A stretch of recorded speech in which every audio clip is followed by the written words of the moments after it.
Part 4, Chapter 2 of Oblomov, by Ivan Alexandrovich Goncharov, translated by C.J. Hogarth. One evening she and Schtoltz were pacing the poplar avenue in their garden.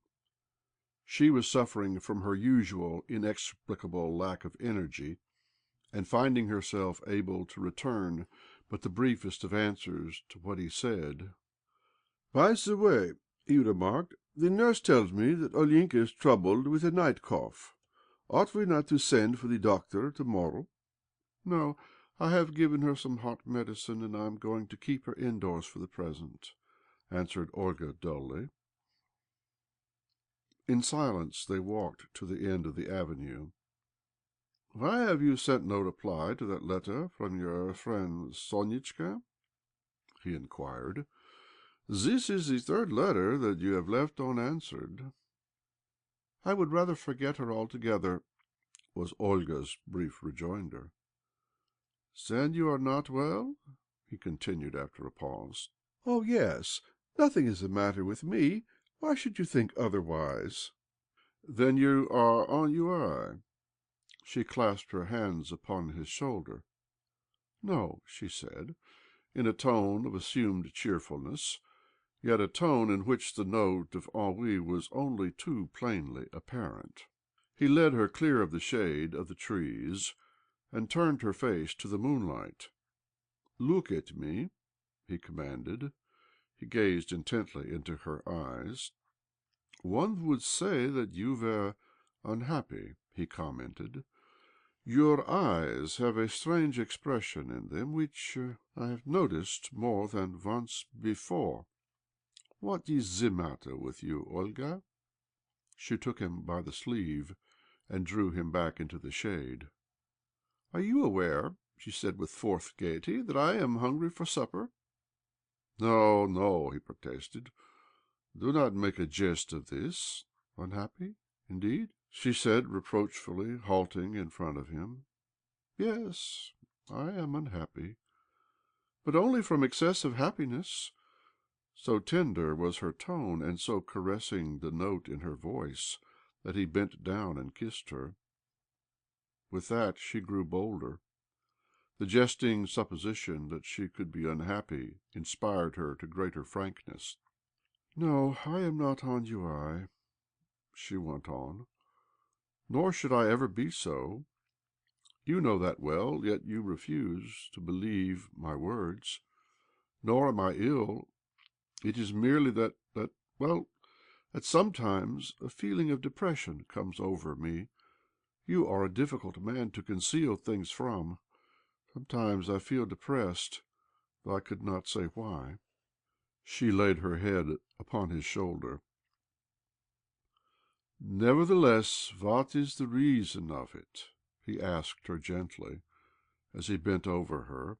" I do not know," she repeated. " Yet there must be a reason of some sort. If that reason lies neither in me nor in your surroundings, it must lie in yourself. Sometimes such depression is a symptom of ill health. Are you sure that you are quite well? "" At all events I feel so," she replied gravely. " See for yourself how I eat and walk and sleep and work. Yet every now and then there comes over me a mood in which life seems to me incomplete. Do not mind this, however. It is nothing — nothing at all." " Tell me more," he urged. " Certainly life is incomplete, but what would you add to it? "" And sometimes," she continued, " I grow afraid lest everything should be about to be changed, or to come to an end, while at other times I find myself torturing my brain with a stupid wondering as to what more is to be expected from the future. This happiness of ours, this life, with its joys and sorrows " She had dropped her voice to a whisper in a sort of shame at her own questionings. " I know, to be quite natural. Yet something seems still to be drawing me onwards, and to be making me dissatisfied with my lot. How ashamed I feel of my folly and fancifulness! Do not notice me. This despondency of mine will soon pass away, and I shall once more become bright and cheerful."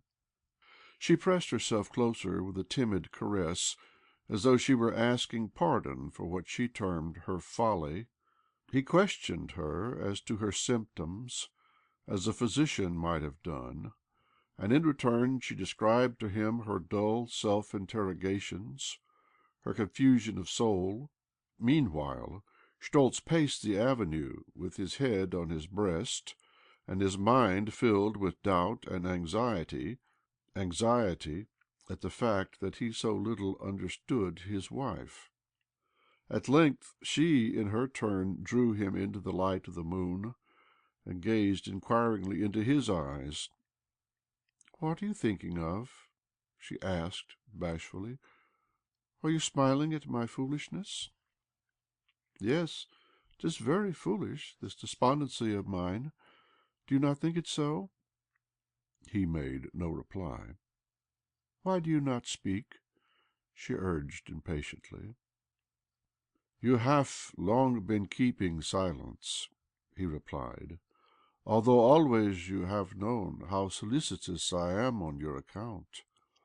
Permit me, therefore, to keep silence and reflect." "Yet if you do that, I shall feel uneasy. Never ought I to have spoken out.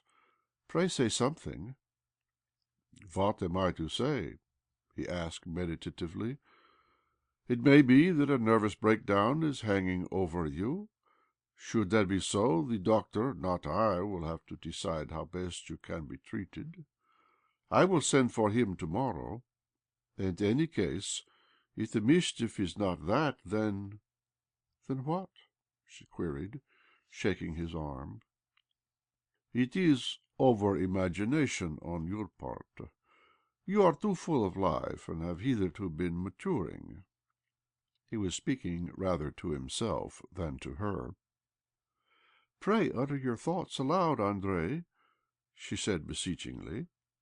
"I cannot bear it when you go muttering to yourself like that. I have told you of my follies, and you merely bow your head and mumble something into your beard. In this dark spot such conduct makes me feel uncomfortable." "I am at a loss what to say. You tell me depression comes over me, and I find myself troubled with disturbing questions. What am I to make of that? Let us speak on the subject again later. In the meanwhile, consider matters. Possibly you require a course of sea-bathing, or something of that kind." "But you said yourself, hitherto you have been maturing. What did you mean by that?" "I was thinking that—" He spoke slowly and hesitatingly, as though he were distrustful of his own thoughts and ashamed of his own words. "You see, there are moments when symptoms of this kind betoken that, if a woman has nothing radically wrong with her health, she has reached maturity, has arrived at the stage when life's growth becomes arrested, and there remains for her no further problems to solve." "Then you mean I am growing old?" she interrupted sharply. "How can you say that? I am still young and strong." And she drew herself up as she spoke. He smiled. "Do not fear," he said. "You are not of the kind that will ever grow old. True, in old age one's energies fail, and one ceases to battle with life, but that is a very different thing. Provided it will be what I take it to be, your sense of depression and weariness is a sign of vigour. Frequently the gropings of a vivid, excitable intellect transcend the limits of everyday existence, and, finding no answer to what that intellect demands of life, become converted into despondency and a temporary dissatisfaction with life. The meaning of it is that the soul is sorrowful at having to ask life its secret. Perhaps such is the case with you. If so, you need not term it folly." She sighed. but apparently with relief at the thought that the danger was over, and that she had not fallen in her husband's estimation. " I am quite happy," she repeated. " Nor do I spend my time in dreaming, nor is my life monotonous. What more, then, is there for me to have? What do these questionings portend? They harass me like a sickness." " They are a spur to encourage a weak, groping intellect which has lacked full preparation. True, such depression and self-questionings have caused many to lose their senses, but to others they seem more formless visions, a mere fever of the brain." " To think that just when one's happiness is full to overflowing, and one is thoroughly in love with life, there should come upon one a taint of sorrow," she murmured. " Yes, such is the payment exacted for the Promethean fire. You must not only endure, you must even love and respect the sorrow and the doubts and the self-questionings of which you have spoken, for they constitute the excess, the luxury of life, and show themselves most when happiness is at its zenith, and has alloyed with it no gross desires. Such troubles are powerless to spring to birth amid life, which is ordinary and everyday. They cannot touch the individual who is forced to endure hardship and want. That is why the bulk of the crowd goes on its way without ever experiencing the cloud of doubt, the pain of self-questioning.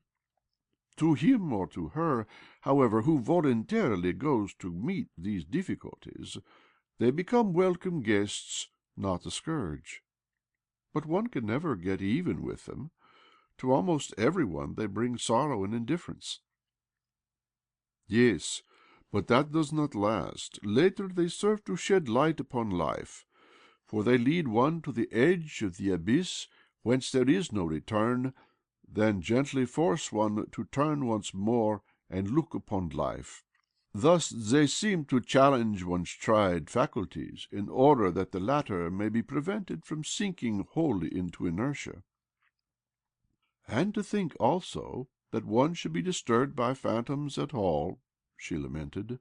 " When all is bright, one's life suddenly becomes overshadowed with some sinister influence. Is there no resource against it?" " Yes, there is one. That resource lies in life itself.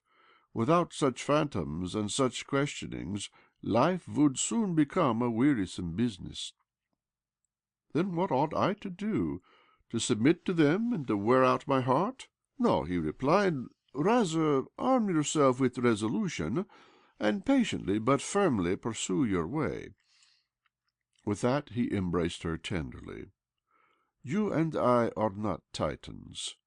It is not for us to join the Manfreds and the Fausts of this world in going out to do battle with rebellious problems. Rather, let us decline the challenge of such difficulties, bow our heads, and quietly live through the juncture until such time as life shall have come to smile again, and happiness be once more ours. But suppose they decline to pass us by? Will not our doubts and fears continue to increase? No, for we shall accept them as a new verse in life's poem. In this case, however, there is no fear of that. Your trouble is not peculiar to you alone. It is an infectious malady, common to all humanity, of which a touch has visited you with the rest. Invariably does a human being feel lost when he or she first breaks away from life and finds no support in place of it. May God send, in the present instance, this mood of yours be what I believe it to be, and not the forerunner of some bodily illness. That would be worse, for it would be the one thing before which I should be nerveless and destitute of weapons. Surely that cloud, that depression, those doubts, those self-questionings of yours are not going to deprive us of our happiness, of our—" He did not complete his question, for before he could do so she had flung herself upon him in frantic embrace. " Nothing shall ever do that," she murmured in an access of renewed joy and confidence. " No Neither do doubts, nor sorrow, nor sickness, no, nor yet death itself. Never had she seemed to love him as she did at that moment.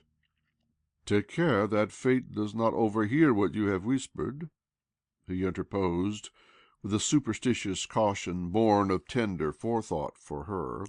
" Yes, take care that it does not rate you ungrateful, for it likes to have its gifts appreciated at their true worth. Hitherto you have been learning only about life. Now you are going also to experience it. Soon, as life pursues its course, there will come to you fresh sorrows and travail, and together they will force you to look beyond the questions of which you have spoken, and therefore you must husband your strength." Schtoltz uttered these words softly, and almost as though he were speaking to himself. And in the words was a note of despondency which seemed to say that already he could see approaching her sorrows and travail. She said nothing. She was too deeply struck with the mournful foreboding of his tone. Yet she trusted him implicitly. His voice alone inspired in her belief, and for that very reason his gravity affected her deeply, and concentrated her thoughts upon herself. Leaning upon him, she paced the avenue slowly and mechanically, with her soul awed to a silence which she could not break. Following her husband's eyes, she was gazing forward at the vista of life, and trying to discern the point where, according to his words, sorrows and travail were awaiting her. And as she did so, she saw arise before her a vision in which there became revealed to her a sphere of life that was no longer to be bright and leisured and protected, that was no longer to be passed amid plenty, that was no longer to be spent alone with him. In that sphere she could descry only a long sequence of losses and privations, with copious tears, strict asceticism, involuntary renunciation of whims born of hours of ease, and new and unwonted sensations which should call forth from her cries of pain and disappointment. Yet in that vision she saw before her only sickness, material ruin, the loss of her husband, and, shuddering and faltering, she, with a man's courageous curiosity, continued to gaze at this unfamiliar presentment of life, and timidly to review and to estimate her ability to cope with it. Only love, she saw, would never fail her. Only love would over this new existence keep ever faithful watch and ward. Yet it would be love of a different kind. From it there would be absent all ardent sighs and shining days and rapturous nights. As the years went on, such things would come to seem children's sport compared with the non-intimate affection which life, now grown profound and menacing, would cause her to adopt for her guide. From that life came to her ears no sound of laughter and kisses and tremulous, soulful intercourse amid groves and flowers, while life and nature kept high holiday. No, such things were withered and gone.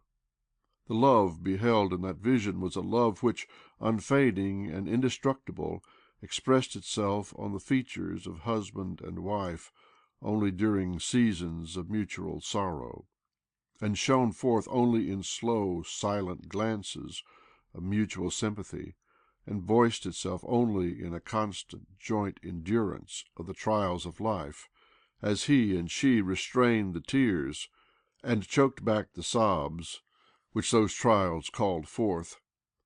With that there came stealing into the midst of the doubts and fears which beset her other visions, visions remote but clear, inspiring but definite.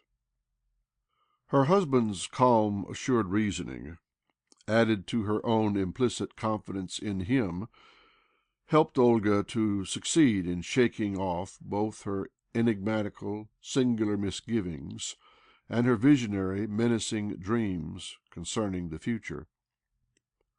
Once more, therefore, she strode boldly forth. To the night of doubt there succeeded a brilliant morning of maternal and housewifely duties. On the one hand there beckoned to her the flower garden and the meadows; on the other hand there beckoned to her husband's study. No longer did she play with life as with a means of carefree indulgence.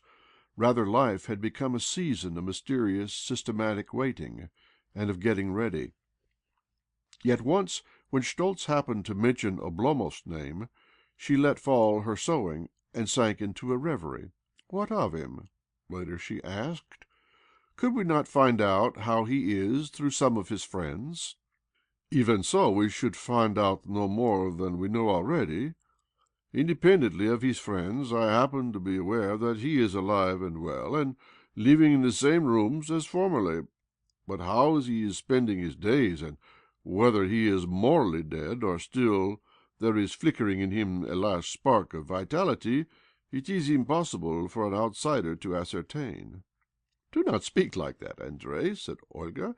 "It hurts me to hear you do so. Were I not afraid, I would go in person to glean news of him." The tears had risen very near to her eyes.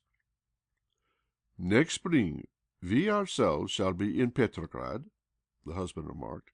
"Then we shall find out." "But it is not sufficient merely to find out. We ought also to do all we can for him." "Already I have done what is possible. When one is with him, he is ready to take any steps desired, but directly one's back is turned he relapses into slumber. It is like trying to deal with a drunken man." "Then why turn your back upon him ever? He ought to be treated firmly. He ought to be removed from his rooms and taken away. Were I to ask him, he would come with us into the country. I feel sure I should never get over it if I were to see him sink to rack and ruin. Perhaps my tears—" "Might revive him, you think?"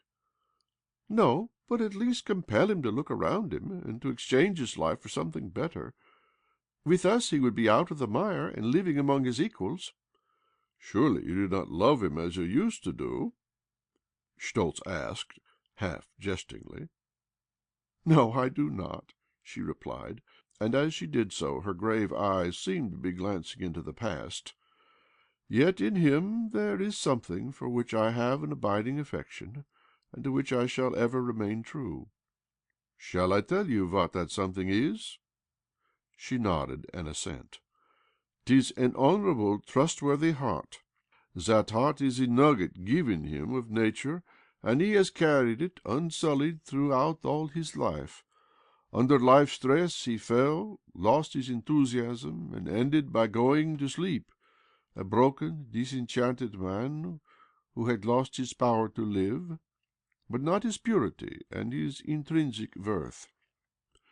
Never a false note has that heart sounded, never a particle of mire has there clung to his soul, never a specious lie has he heeded, never to the false road has he been seduced by any possible attraction.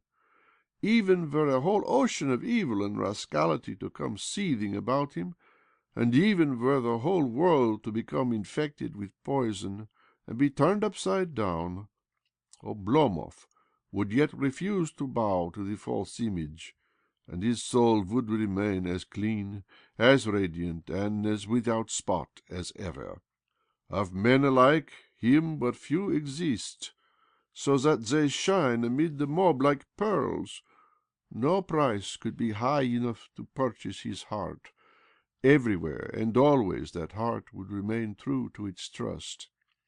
It is to this element in him that you have always remained true, and it is owing to the same element in him that my task of keeping watch will never become a burden. In my day I have known many men with splendid qualities. Never have I known a man cleaner, brighter, and more simple than Oblomov. For many a man have I cherished an affection. Never for a man have I cherished an affection more ardent and lasting than that which I cherish for Oblomov. Once known, his personality is an entity for which one's love could never die. Is that so? Have I divined aright?" She said nothing. Her eyes were fixed intently upon her work. At length she arose, ran to her husband, gazed into his eyes for a moment as she embraced him, and let her head sink forward upon his shoulder. During those few moments there had arisen to her memory Oblomov's kindly, pensive face, his tender, deprecating gaze, and the shy, wistful smile with which, at their last parting, he had met her reproaches. As she saw those things, her heart ached with pity. " You will never abandon him? You will never let him leave your sight?" she asked, with her arms around her husband's neck. " No, never, not though an abyss should open between us and a dividing wall arise." She kissed him. " Nor shall I ever forget the words which you have just spoken," she murmured. Chapter 2